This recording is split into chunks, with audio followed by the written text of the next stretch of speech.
all day long. But you know, you need other people to resonate with than just, you know, two dudes with really great hair. It is really great, though.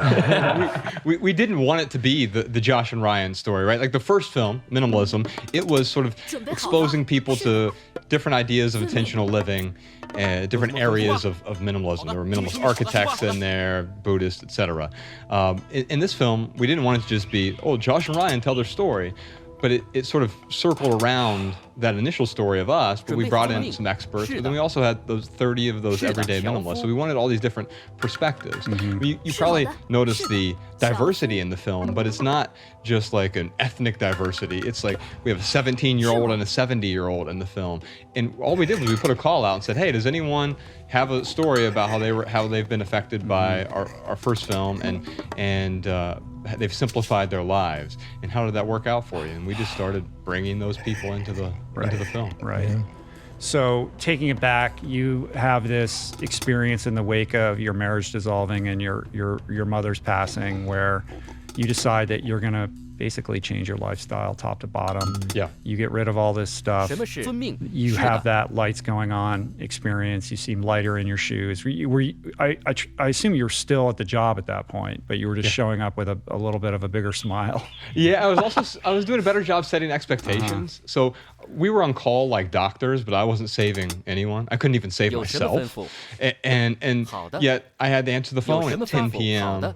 if my boss's boss wanted to know something about the sales transactions for any of the stores that day. So it was a regular occurrence. The last thing I did when my head hit the pillow was check my BlackBerry. The first thing when I got up in the morning was check my BlackBerry. And throughout the day, all throughout the day, I was checking. And I started setting expectations, and that was sacrilegious where we worked. I called my boss, said, I'm not going to take phone calls in the evening anymore. And I could audibly hear his jaw drop on the phone because, what do you mean? That's not, like, you realize that he didn't realize that was an option. Yeah. Even for himself. I got a call from our boss. We had the same boss, and he was like, is Josh, like, is he depressed? Like maybe planning on killing himself or something? I'm giving away my stuff, right? Giving away stuff. Right. He's like saying, hey, I don't care what you think. I'm not taking phone calls at 6. Yeah. But isn't that kind of sad? Like that's the reaction though. Yeah. Instead of like, as opposed to like, wow, is he doing something that changes his life so that he experiences more peace or more contentment? Yeah. Like I said, I don't think this is an indictment on stuff or even on corporate America. It's an indictment on chasing, on craving, on attachment. Well, also on your relationship to externalities. Right. Yeah. So, Ryan, at some point, you begin to cotton on to this, like what's going on with Joshua, right? Yeah, I mean, it was after him setting boundaries. It was, after that phone call from our boss, because I did not see depressed Josh. I saw someone who was like taking control of something that he had no control over. And it wasn't until, so he moved into a new place after he split up with his wife, and it was like a 2-bedroom, 1 bathroom, maybe 2 baths, but it was only half full. But the one thing that was missing that really stood out to me was the TV. And every time I'd go over, I'd be like, dude, when are you getting a TV? What kind of TV are you gonna get? Because that's how we like compared success in the corporate world. Like, what kind of TV you got at your house? How many TVs do you have? How big is that TV, right? What Freud would say about this. So at a certain point, he's like, I don't think I'm gonna get a TV. I'm like, interesting. And eventually I wanted whatever he was doing. And when he said minimalism, I don't know, you asked that in the beginning about would it have been a different path? Could it have been a different path if we didn't find minimalism? Right. Well, if he shaved his head and disappeared to a monastery for a while and came back, maybe you wouldn't have been so... Yeah, probably not. Probably not. Yeah. So, but, he introduced the term minimalism to me. And if, to be honest, if it was someone else, I don't know how seriously I would have taken it. But him and I have it's weird. We have like exact opposite Myers-Briggs personalities, but we have very similar personalities in other ways. So I was like, if this works for him, I'll at least give it a shot and look at it and see if it'll work for me. So the first video he sent me was Colin Wright with the 50 things that he owned, and I'm like, oh, okay, like this is a little weird. But then like I got into other minimalists, Courtney Carver, Leo Babauta, Joshua Becker, and what I saw is common sense. I saw a lot of people talking about all these common sense things that I knew internally, but for some reason I never listened to. And minimalism, for me, it was an opportunity for me to start over. It was an opportunity for me to, do what Josh did and gain control of what I had lost control over. So I got really excited. I'm like, dude, I want to be a minimalist. Like, this is awesome. Like, I get it. What should I do? Right. So you do this packing party thing. Right. Basically. So yeah, exactly. So, in the excitement, he was like, well, what if we pack up all your stuff and then unpack it as you need it? I'm like, that's a great idea, especially because I'm a very extreme person when it comes to things. Like, Josh had pared down over several months. He made some very slow changes over months' time. But for me, like, I needed faster results. So the packing party was perfect for me. I think probably most of your listeners right now, I don't know if the packing party would be the best option for, especially if they got families and stuff. Yeah. Although we have totally seen families do. Well, yeah, I'll say this. Well, everyone's at home thinking of interesting things to do, right? There's a lot of people rearranging the furniture in their houses right really now, good losing idea. their minds. Yeah, this is like the perfect time for them to confront all their stuff. The one time you're really confronted with everything, like truly confronted, is when you move to a new house. And so that was sort of the impetus of the packing party idea. It was like, when you move, you actually have to go through everything you own and do something with it. Whether it's store it, box it up, whatever, it doesn't matter. You have to do something with that stuff. And now is sort of the second time where this has happened, where people have been in their homes for way more than they anticipated.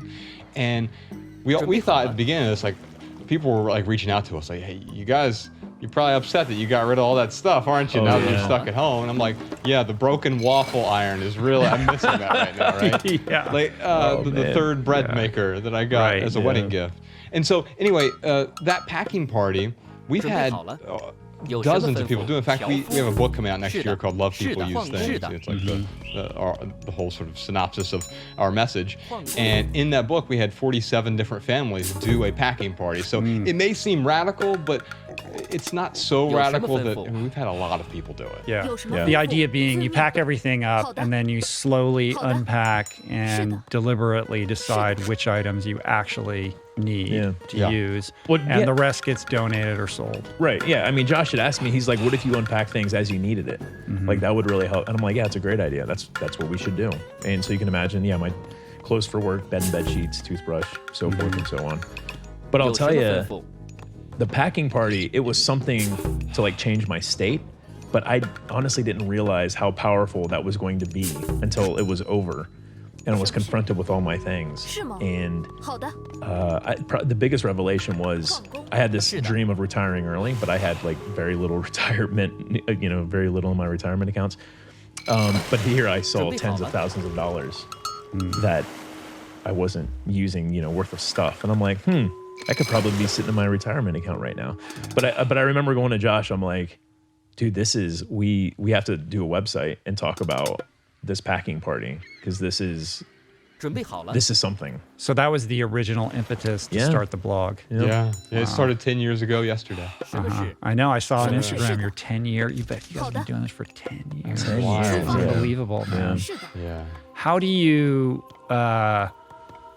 What's the difference between your relationship to minimalism then in the early days to now? Like, how has it evolved or changed?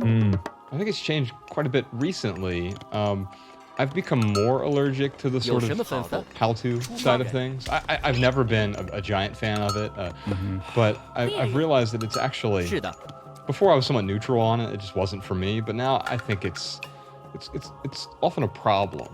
And I think it's an opiate in a way, because it helps, as Ryan alluded to earlier, sort of the symptoms. Like, if I show you how to declutter your kitchen, but you don't know why you're doing it, it's going to be recluttered a month from now. And so getting a deep understanding, if you understand the why, truly understand the why, the how takes care of itself. And so we'll talk about some of the how stuff that we've done. That may not be applicable for everyone, by the way. My why looks different from Ryan's why. And that's why starting out with that question, how might your life be better with less, is really the foundation of it. Then we can talk about that. But it's the process. It's the how that opens the portal to the why, right? Like, if you're living your life in a certain way with blinders on and just moving in a particular direction, it's very hard to answer that question of why. Like you got to shake things up and do something different in order to, kind of confront that, right? Like short of you doing the packing party, would you have been, if confronted with the why question, how are you going to answer that? So it's almost like there needs to be, a deconstruction of your life a little bit, and there's some practicalities that get baked into that. It's interesting, yeah.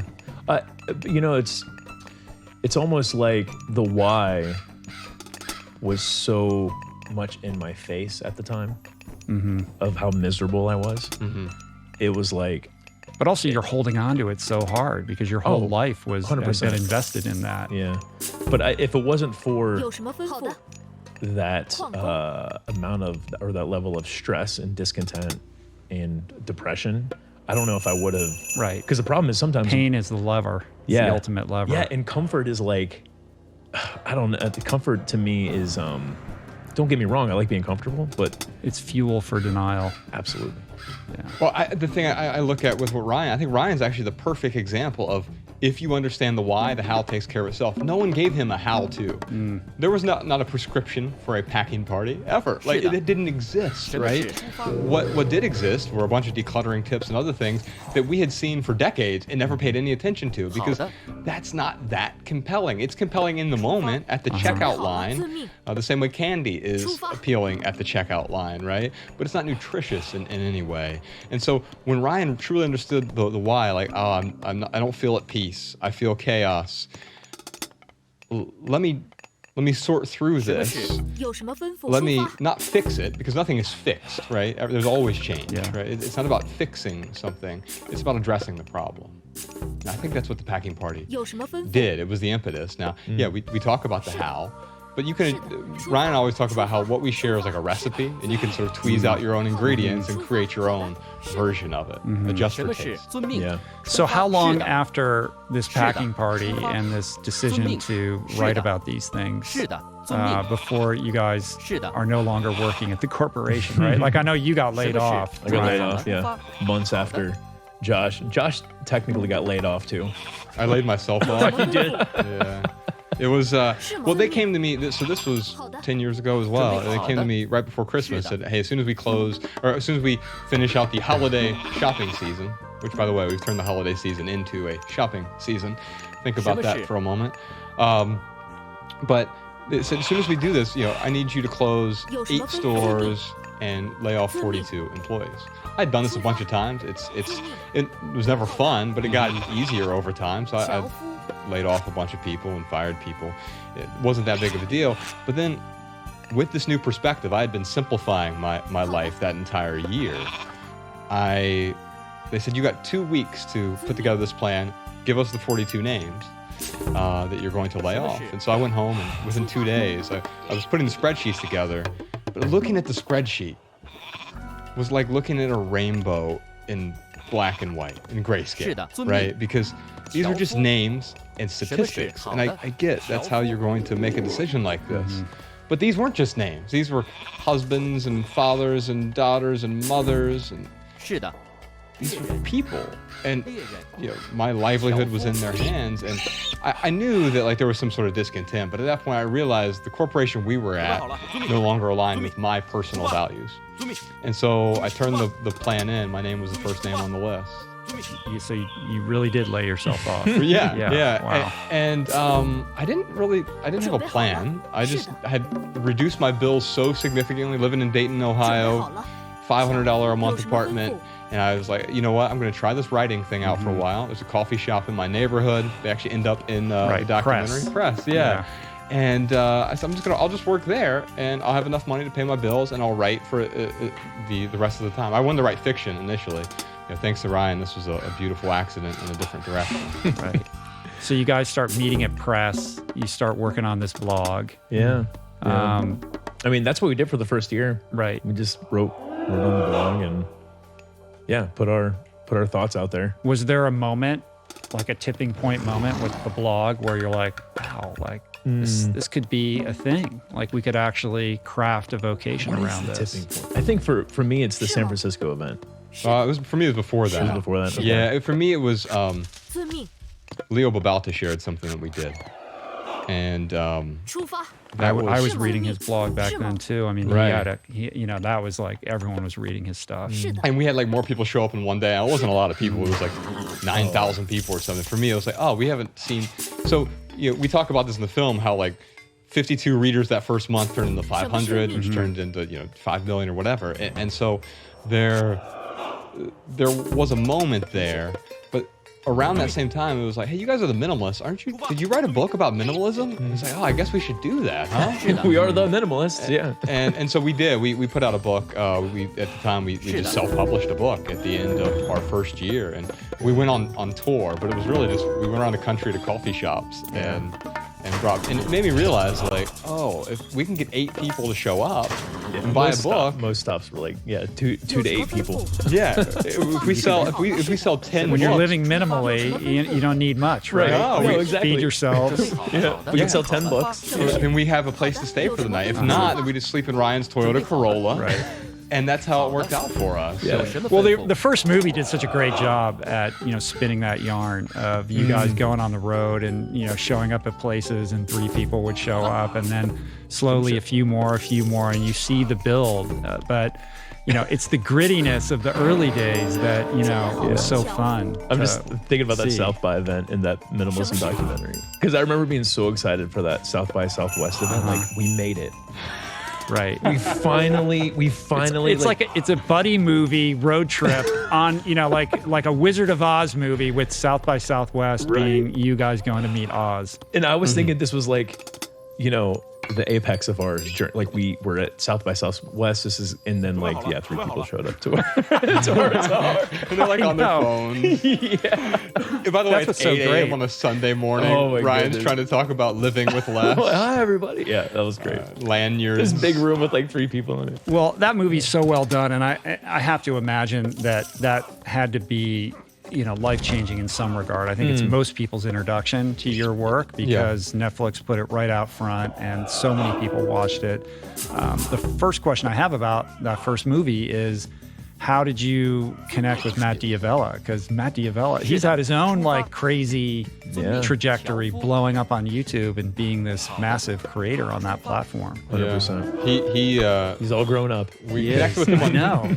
Twitter when he was a wedding videographer. Yeah. And I saw this video he made called "Most Wedding Videographers Suck," and I still bring that up to him constantly. But he was doing that, and he was doing other commercial work for Toyota or Subaru or something, and we hired him to do the trailer for our second book, Everything That Remains. And we did an event out in New York to sort of celebrate this, and he filmed that event and made a trailer for that book that we put up on YouTube. And that was sort of it. And then a few months later, I said, hey, we're getting ready to go on the road. 2014, we did that 100-city tour, right? And said, hey, do you want to come on the road with us and try to make a documentary? And he had been wanting to do something with his creative skills other than commercial work, right? And so he's like, yeah, I'll give it a shot. At the end of the tour, it was like he just had a few hard drives with 1,000 hours of footage. Right. It was like, hey, good luck with that. And then so he just went away and came back with a cut for you guys? Yeah. I remember dropping him off at the airport, and I just remember thinking to myself, this is a movie. Yeah. I have no idea how he's going to pull this together. But there was no budget for it. I mean, we were just passionate about it. So it's not like we had a lot to lose. But then he sent that first cut, and I was instantly like, oh, wow. Matt knows what he's doing. And I always make sure and tell people that, because people will come up to me and they'll be like, oh, you're the guy from the Minimalism documentary. Great doc. You did such a good job. And I'm like, I wish I could say it was me. But it's really Matt D'Avella who did that whole documentary. He did an unbelievable job, and all the accolades and success that he's enjoying on YouTube are well deserved. Oh yeah, what he does is amazing on YouTube, and he has built up this amazing following, especially of young people, right? Who really, he's brought the message of minimalism to a crowd that maybe Ryan and I weren't ever going to reach either. So, right. Yeah, he does he makes these mini documentaries. I know every one of his videos is should enjoy a theatrical release. All right. Yeah. That's awesome. I hope he gets that of art. I'm going to tell him that compliment. Yeah, and he's a guy who walks the talk. He just this past last week gave away all his stuff yet again. And him and his wife are on the road and now in Sydney. Like they're just going to travel. They literally, everything they own is in like little carry-on suitcases. Yeah. It's a beautiful example of how you can turn your life around on a dime when you have the power to let go of anything in your life. And that, I mean, that's exactly what he displayed with that. It was, because it's not about, minimalism is not about owning nothing. It's just about breaking free from that attachment, breaking free from that, I don't know, that I don't know the word for it, just that attraction. Well, there's a sense that, if you're going to be a minimalist, that you're self-flagellating or you're some kind of martyr, when in truth you're just purchasing freedom for yourself. Absolutely. And choices, right? To be able to, self-employment is such a gift, but it gives him, with the things that he does, the ability to just, pack it up and go wherever he wants, which is unbelievable. And you see him work, it's amazing. You wouldn't think he's able to, he has the strangest sort of, he's like hiding under the table, looking up at the camera. Like, you're like, what is he doing? Is that a crotch shot? I'm not sure what's going on here, but somehow he has. And a total one-man show. When I did his, I was one of the early guests on his podcast, and he's got all these cameras, and he's doing it all himself. Like he's manning the cameras, he's asking the questions, he's got the monitor there. I'm like, this looks stressful. Get a little help. But he's like, no, he knows what he's doing. He's like a master of his domain. Well, and his hidden secret is his skill at editing. So we had. We had some help on this film. Angus Wall and his Tiana Angus Wall, but he's David Fincher's editor. So he edited like Fight Club. He edited The Social Network. Won some Academy Award for that. He edited what's the one with what's the other big one he did? It's on the tip of my tongue too. Girl with the Dragon Tattoo. Wow. He did the opening sequence to that. Anyway, his company did the animation in Less Is Now. And he was actually, we were going to bring him and that team on to edit the film. And Matt was just like, no, I'm good. Like, I got it covered. Yeah, and that's the thing. Like, the weird thing about it is, I don't think Matt likes editing at all.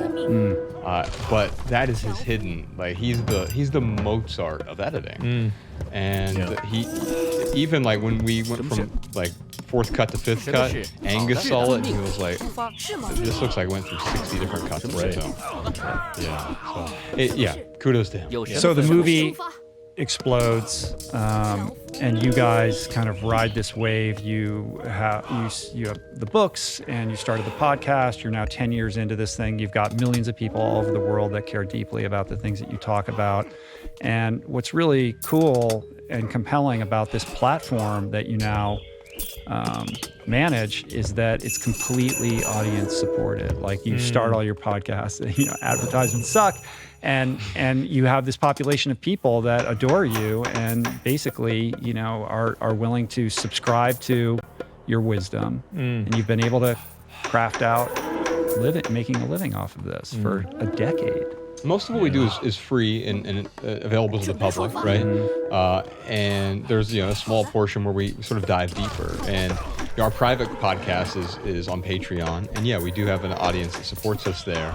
But that's also it's almost like when you go to back when we could go to the Comedy Store or places like that where people sort of work out ideas. Right. We work out things, and sometimes Ryan and I just argue on the private podcast about things because we don't agree about something, or we bring a guest on and we argue with them about it. And I like to think of it as talking things out. Yes, and so, but most of what we do is, whether it's the blog or the main podcast, it's accessible to anyone. Right. When you were touring, how many cities did you do? I mean, you guys invited me to come when you did the Fillmore in San Francisco, which was like so cool, man. You guys were filling theaters like all across the country. Oh yeah, you're at the super fun. I mean, the most we've ever done was 100 cities, 119 events in 1 year. Wow. We canceled a tour this year, 2020, right? Because of 2020, obvious reasons. And I mean, we've done 9 tours in 10 years. So anywhere from a few cities, like the Simply Southern tour was 3 cities. We went with Dave Ramsey's team and did a small tour in the South. to 100 cities everywhere in between. But yeah, it just became a part of, and by the way, all those tours are different as well. Sometimes it's a podcast tour, sometimes we do a talk, sometimes we'll do book readings and book signings. Right. It kind of just depends on what's going on. So Dave Ramsey features pretty prominently in the new movie. So how did that relationship develop? How does he fit into the minimalist ecosystem? His daughter really likes us. Is that what it is? Yeah. Okay. His daughter works for him. She's a very talented author. Her name's Rachel Cruz, and she has a great YouTube show. And she invited us to come on her YouTube show. It's in Nashville, and it's a whole production, a whole studio set up there. I mean, he has 1,000 employees at his compound. It's a really impressive setup. And they work really hard to teach financial literacy. They're now being taught in 25% of the high schools around the country. The Dave Ramsey curriculum. He has a whole team, 100 people on that team. His whole thing is about living fiscally responsible. Yeah. Right? Yeah. Like not living outside of your means and making sure that you're making prudent financial, essentially like conservative, prudent financial decisions. Yeah. I feel like he's like a minimalist finance guy, basically. Because, minimalism, it's funny when I first heard it and heard about it and looked into it, I kind of thought like it was this niche type thing. And then like once I got into it, I'm like, oh, like this can be applied to anything. And I think Dave Ramsey essentially applies minimalism to finances. Right. He's got some great financial. His whole team though, they're great. Anthony O'Neill, Chris Hogan. Yeah. The whole lot of them. John Deloney. Yeah, Ken. So we're well into this pandemic cycle, fraying at the edges as we crawl towards 2021. And I'm interested in how you're thinking about the relationship between consumerism and minimalism with this very specific moment. The way that I'm kind of thinking about it is that on the one hand, like nobody's going to the mall, they're not shopping, they're at home. So it's forcing people to perhaps be a little bit more reflective about those habits on some level. Yet at the same time, we're all empowered by these tools, and we're spending, these technological tools. We're all in front of our screens way too much, and that habituation to shopping has just migrated to the devices. I don't know what the statistics are, but I suspect, I'm certain that online shopping has skyrocketed. But has consumerism overall increased during this moment? Like, how are you thinking about people's habits? What does that look like? Depends what we mean by consumerism. So I do think consumerism is the right way to frame it. That is one of the problems, right? Consumption isn't the problem. We talked about this in Us Is Now, because we all need to consume some stuff. Consumerism, which is what we could just identify as compulsory consumption in a way, as though we feel that as though we must buy this in order to either be complete. Ryan talked about the deficit advertising earlier, or the what else does Annie call it in the film? The vertical integration. And so it no longer are you just competing with your next door neighbor. It's your.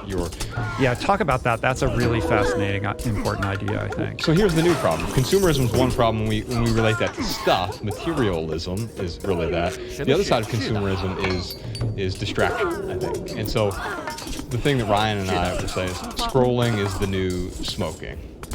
And this epiphany hit me when I was walking outside of like a Chipotle or something. I see someone outside in the cold, like in the Midwest, scrolling on their phone, cigarette in hand at the same time.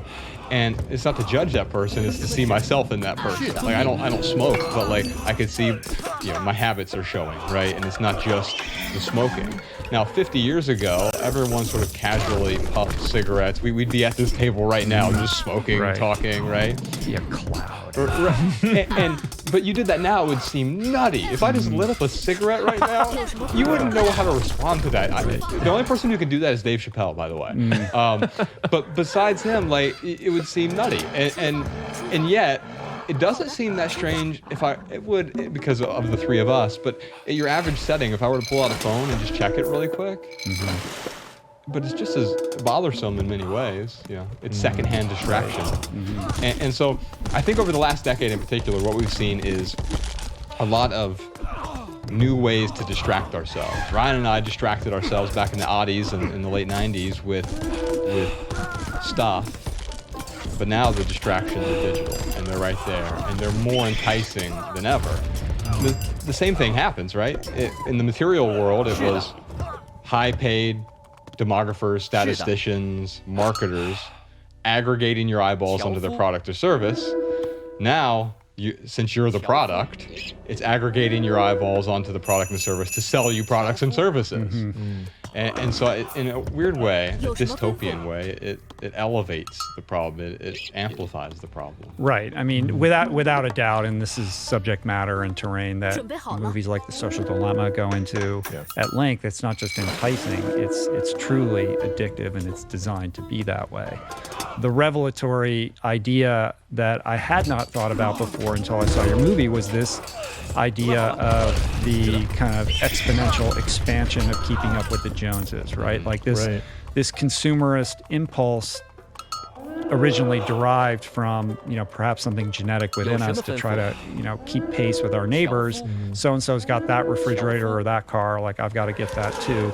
But now, by dint of these technological tools, everybody's our neighbor. So it's not just the person living next door, but it's, the celebrity on Instagram, and you get to peek into their world. Or now on Zoom, you get to see, what everybody's, study and living room looks like. And it's almost impossible to not run that comparison against what you have or don't have. And how does that impact your consumer choices or your sense of innate discontent when you attempt to measure yourself against that impossible standard? I think comparison is the killer of joy, regardless of, kind of how you're comparing yourself or what you have to other people. It is interesting, like with the whole social media, it's like, my sister, when I was in Ohio a year ago, back when we were traveling without any fear. She was like, do you feel cool because you got, X amount of subscribers on Instagram? And I'm like, no. I was like, do you think I'm cool because I have that many subscribers? And she's like, yeah, I think it's pretty cool. And I'm like, if you're looking at subscribers, like I don't even know what I have. I know it's not 1 million. But I'm like, if you got to where I'm at with however many subscribers, then you'd be looking at 1 million. And then once you had 1 million, you'd be looking at 3 million. It's like a never-ending comparison wheel that we put ourselves in. Right? It's failure. It's, in a weird way, all success is failure. So what are the tactics that you deploy to prevent yourself from, indulging in that kind of, fruitless mental exercise? Because it's hard, right? Yeah, it is. It is. I mean, I don't look at specific numbers. Like that's one way, because I think I'm a numbers guy in general. I love math. I love spreadsheets. So I could very easily get wrapped up into it just to like make a game out of it. But I try to not gamify it as much as possible. But I'll be honest, like because of, man, this is going to sound like some Buddhist hybrid thing, but because of how destructive my ego was in the corporate world, anytime I start to feel the ego kicking in, which it kicks in all the time, but when I start to feel it kicking in with like, oh, how many subscribers did I gain today, or how many, because I did feel that in the early days, I try not to stroke that ego. And by practicing that over the last 10 years, I am able to just, kind of still feel like I felt 10 years ago. I don't feel any more popular or successful. I mean, even, it's funny you were talking about, us having a lot of people who adore us, I think is what you said, and like they're willing to support us.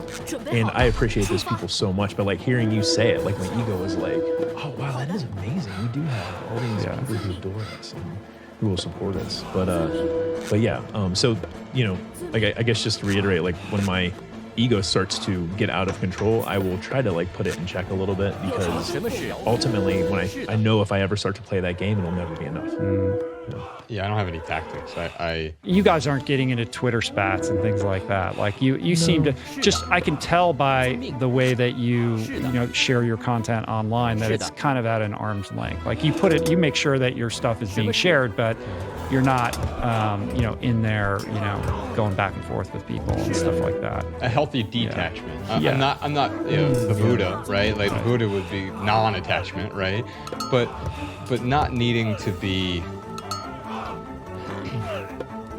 not needing the outcome, and not needing any of it, by the way.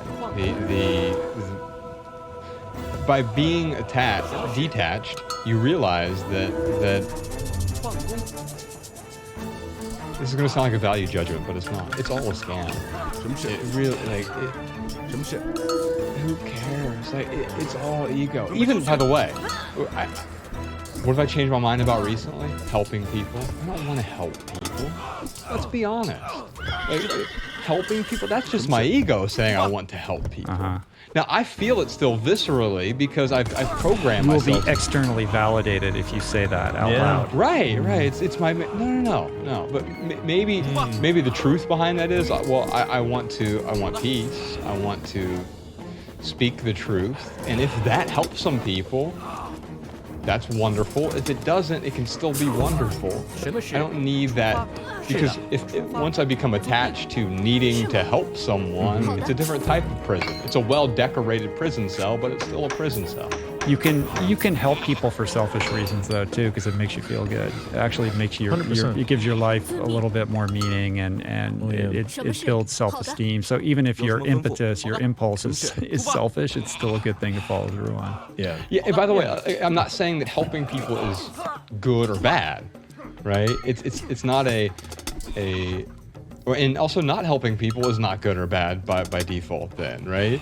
I don't want to throw that judgment out there. I'm simply saying that, like, I have to be honest with myself that, like, it's my ego that's involved, where I'm like, it's what Ryan said, you know, if I have 10 million Instagram followers, I'm helping more people. Well, is that the truth?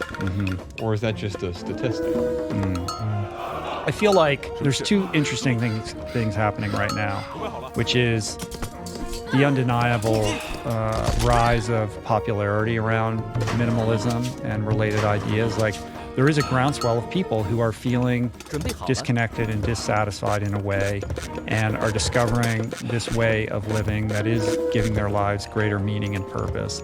But in tandem with that, we're also seeing this acceleration of our materialistic consumer culture. I mean, you see it in the film too, the kind of rapidization of home delivery and Amazon and the drones, and you know how everything just seems like it's on steroids right now, almost like this war of ideas that are like bumping up against each other. Yeah. Well, you also see the sort of corporatization of simplicity as well, right? When Marie Kondo selling things at the co-opted Container Store. and yeah, exactly. The Container Store is actually one of the biggest problems, right? The Container Store allows us to hide our hoards. And this is an indictment on Marie Kondo. I think she really does get to the why in her book, The Life-Changing Magic of Tidying Up. Like, she does talk, she obviously discusses the how-to stuff, that's her shtick, but she gets to the why. But when I see, you know, tuning forks for several $100s and crystals and the commodification of simplicity, like, you don't need anything to simplify, right? That organizing is just well-planned hoarding. And the thing we talk about in the film is the average American household has 300,000 items in it, right? Now, I had a really organized version of that. I had basements with a basement full of bins and boxes, an ordinal alphabetized system of CDs and DVDs, but it was just well-planned hoarding. The easiest way to organize your stuff is to get rid of anything that's no longer adding value. Get rid of most of it. It's so much easier to quote-unquote organize because you don't have anything that you have to organize. You're getting to the essence and you're stopped worrying about the form. I love that quote that you shared recently. Everything is 100% off if you don't buy it. Yeah. I think we shared that maybe on Black Friday or something. Yeah. Man, I wish I could have told my 25-year-old self that. Oh, man. He may have not been ready for it. No, you said something about, real briefly, about minimalism bringing meaning to people's lives. And actually, I don't know if minimalism brings meaning to people's lives. I think minimalism helps someone etch a sketch a new life. It helps them start over. And then from there, they can start to do meaningful things. And that's really what Less Is Now is about. It's about, you know, being able to start over. But it's, thanks for however you phrased it, made me think of it in a way of, I don't think minimalism is by getting it wrong. Right. Yeah. I mean, I was alluding to that, but yeah, I hear what you're saying. No, that's a very good point. The question I was going to ask was, what would you tell yourself, you know, 5 years ago when you were well into the minimalism thing, that you understand better now that maybe you didn't then as you kind of mature? 5 years ago. Drop the prescriptions. Yeah. Like not the actual medical prescriptions, but like. Oh, you mean that back to the how-to thing? Yeah, but also like I the desire to give advice to people. That's also an ego thing, right? I have no more advice. I have some observations if you want to hear my own observations about my own life.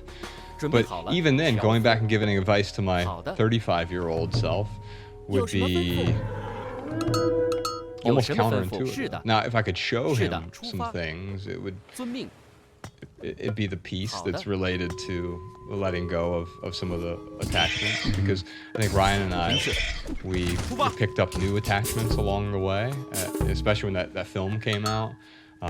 Talk about serving your ego when you get recognized on the street a dozen times a day. All of a sudden, you start to believe that you're better than what you are. And Ryan and I, for a period of time, we went 3 years without doing any media as a result. Like I was just like, it doesn't feel good to need this, and because it feels like you're creating for the wrong reason. It feels as though like it's that externality you talked about. Well, that's a healthy dose of self-awareness. Maybe. I mean, yeah, I'm still working on eradicating that, right? If you ever figure it out, let me know. Well, that's the thing. I don't think we ever figure it out. I think it is the eradication thing, right? You don't figure out heart disease. You try to eradicate it in a way. So the first movie came out in 2016. What year was that? Yeah. So Netflix actually turned us down twice on that film. So we put it out on our own. We did a theatrical release through a company called Gather at the time. I don't even know if they're still around, but it was like theatrical on demand. Was that 2016? Yeah, that was May 2016. Wow. And we did 400 theaters, US, Canada, Australia. And then from there, we put out on our, we went back to Netflix. They said no again. And so we just put it out on our own, and it did relatively well. It resonated with people on iTunes and Amazon and other places. And so Netflix ended up saying yes to it. And that really started the conflagration, because we sent the rest of our audience there who had been listening to the podcast or reading the blog, and they sparked whatever algorithm does, and it showed up on a lot more people's radar. I think that's how we showed up on your radar even. Yeah, I think so. I mean, I think you were doing a few podcasts, so I saw you guys popping up on some friends and people that I knew. And then I saw the movie. I was very struck by the movie. And then we did one of our retreats in Italy, and we screened it for the group that we had there, which was really cool. I was just remembering that today. That's awesome. And I can't remember whether I did that. I think I had interviewed you, and then we went on the trip, or maybe I interviewed you right afterwards. I can't remember. But yeah, I just remember being very moved by that film. And then we did the podcast, and I believe that you might have even alluded, either on mic or off, that you guys were working on another documentary. Yeah. Like there was going to be a follow-up, right? And here we are 5, maybe almost 6 years later, before Less Is Now premiere. So what happened? We ran into some technical difficulties. Yeah. Well, Ryan and I, shortly after that came out, we went to Matt again, and we did another tour. It was called the Less Is Now tour. And we went out filming that, trying to sort of recreate the magic of the first film. And we put it together. We did an event at the Wilbur Theater. This is where Joe Rogan shot his most recent comedy special. Beautiful spot. Yeah, we filmed it. We gave a talk there, and we were going to sort of build the film around that talk. And we kind of end up doing that in this later version of the film. And the talk looked fine, but it kind of looked like a stand-up comedy special without comedy. You were waiting for the punch, because it was the venue, right? It was, and so it fell flat. It didn't work. And so we did it again. We actually brought you out. We rented out this giant warehouse space. Right. That was 2 years ago. Matt was there. Yeah, there was tons of. Was it that Almost long 3. ago? It was, almost 3. Yeah. Yeah. And this was the big shoot. You had a live audience. I mean, that warehouse space is in the movie. Was that from that evening, or did you guys end up reshooting it was that? from a year and a half later. A year and a half later, we went to the same studio. Yeah, because I was telling Julie, we were watching, I was like, yeah, I was there that night when these guys were doing this, but I'm like, it doesn't look like there's people there. Like when I was there was a lot of people there. So something was weird. Yeah, something was different about it. Yeah, so it went from a comedy special to no comedy to a really well done TEDx talk. Is what That's what it looked like, right? And so that night you were there. You actually came up. You're gracious enough to do the intro for us, and we gave a talk in front of 2 different crowds because we figured, well, the Wilbur Theater aesthetic was the problem, and so we'll refilm this in front of a beautiful aesthetic. This old abandoned warehouse. We'll build the set for it, bring a crew out, film it, and it'll work out that way. That's the problem. Well, so we get there, and then we start interspersing it with these documentary elements, and it was like mixing vegan cheesecake. Shout out to Richroll. And sweet and sour tofu. And just smushing them 2 together. And you're like, I really like both of these things. But they don't work when I smush them together. And so we had to go back to the drawing board and say, hey, we're just going to scrap. So that was the second time we did the film. We scrapped the whole thing and started over again. And so this project we thought was going to take us about 4 months. Ended up taking about 4 years from the inception until... Because when I was there that night, my sense was that you guys were in the final throes of wrapping this thing up. Oh, we were. Right, yeah. Of that version. Yeah. And those 2 will never see the light of day. It's not that they were terrible. It just didn't work for what we were trying to communicate, and we wanted to... We knew it wasn't... We weren't really putting our best foot forward. As Ryan said, it was either it would have been a really good YouTube video. Yeah, it would have been a great YouTube video. Yeah. I was just gonna say, like, just to add on to when we got those 2 films back, I just remember not getting the feeling that I got with Minimalism. Matt, for what we gave Matt, he did an amazing job for what we gave him. But yeah, it was. It's been a long road. But well, it's tough too because the first one had a built-in narrative, and you guys are these underdogs, and you're going on this trip, right? Yeah. So there's a kind of a tempo or a propulsion to that. And in the follow-up, then the challenge is like, well, how do we, what's the next chapter of this, and how do we make that compelling? And I think that chapter ended up being the chapter before. Like, it was in a weird way his first ever documentary prequel. Right. It doesn't require you to see the first film, obviously. No, not at all. And they're 2 independent things. And this one, we were really aggressive about keeping it under an hour in the whole spirit of minimalism. But in doing that, we had to cut out a lot of amazing things. Ryan had this whole sub-narrative about his... We can talk about it here, because you haven't really talked about it publicly, the whole drug thing. I was like you, Rich. I love the party. Yeah, I mean, this was something that I know about you, but I've never heard you actually talk about. Like, you've had your run-in with drugs and alcohol. For sure. I talk about it whenever it comes up. Like, I'm totally okay to talk, especially coming from Ohio, because, like, I hope someone in Ohio who is hooked on, pain pills right now is listening to this and knowing that they can totally pull themselves out of that situation. Because, I mean, Dayton, Ohio, where we're from, I don't know if it still is, but it was the overdose capital of the world. So there's a lot of drugs there.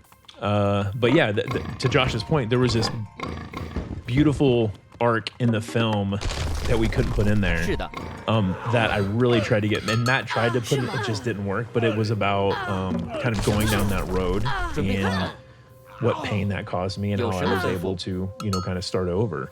But it's those stories, again, unfortunately I couldn't make the film, but I think it's those stories that really mean the most to people. Like, they want to hear about, like, oh, Ryan isn't this perfect person who is just like one day like, oh, I'm gonna simplify my life. And I mean, it was a lot of work, and it was a lot of pain, and it was a lot of discomfort, and I did get through it. But yeah, I was living in is it an opiate? Is that what pain pills are? Or are they? They're opiates. Many of them are. Yeah. Okay, right. Yeah. So yeah, I mean, opiates were real easy access, and when I was working 60, 70, sometimes 80 hours a week, I would caffeinate myself. I didn't do a lot of coke, mainly because my mom like